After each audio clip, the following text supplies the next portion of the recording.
Ну вот такую красоту соорудили. Электрокамин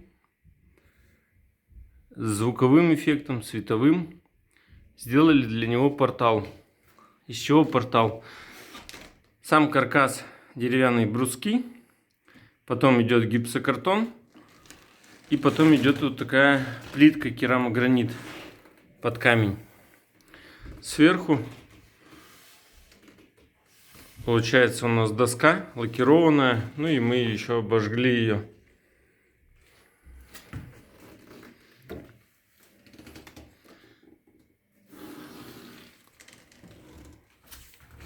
У камина два режима обогрева.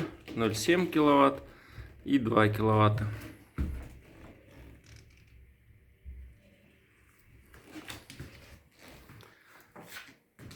Все, красота.